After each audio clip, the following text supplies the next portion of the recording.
有到 chilling talk 嘅時候啦。嗱，講下咧，我當初入行讀訓練班嘅時候啦嚇，咁入咗去之後咁覺得哇五光十色啦，好開心啦嚇，咁喺嗰個訓練班裏邊咧，我仍然都係全班最尾嗰個嚟㗎，因為真係唔識做戲啦。我覺得我唔係渣，我係太純過一張白紙咁樣，即係未見過世面。因為嗰陣時我讀書咧都係灣仔啦嚇，咁我只可以放學咧點對點學校屋企，學校屋企，咁啊比較管得比較嚴啲嘅，咁啊比較即係未見過世面咁啦。咁啊個訓練班嗰個時光咧，就係我一個大開眼界，同埋好似一個海綿咁樣去吸收嘅時候嚟嘅。好彩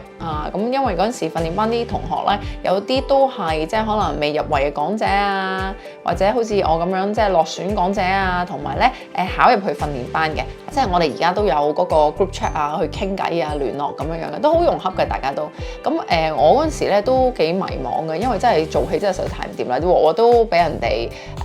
即係點名出嚟咁你呢啲冇內心戲啊 acting 緊啊，唔係由內到外，由外到內，所以而家呢句嘢咧，我到而家都記得嘅。咁之後就跟住畢咗業啦。咁我咧就勝在，雖然我個表現咧就唔係話好標青咁嗰陣時咧都啱啱開始識得扮靚，叫做咩叫化妝，咁就開始慢慢學咁我咧就每次咧都唔遲到嘅。咁因為佢計你嘅 attendance 噶嘛，咁亦都會同啲同學玩到幾夜都好咧，我都係準時翻學嗰個嚟嘅。咁我覺得呢個咧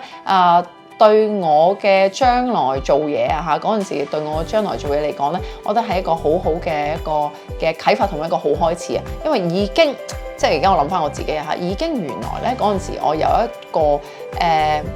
嘅翻工或者做嘢嘅應有嘅職業道德喺度啦。咁呢個咧就係抵得對我自己一讚嘅，係啦就係咁啊！咁呢個就係我訓練班嘅時候都幾開心嘅，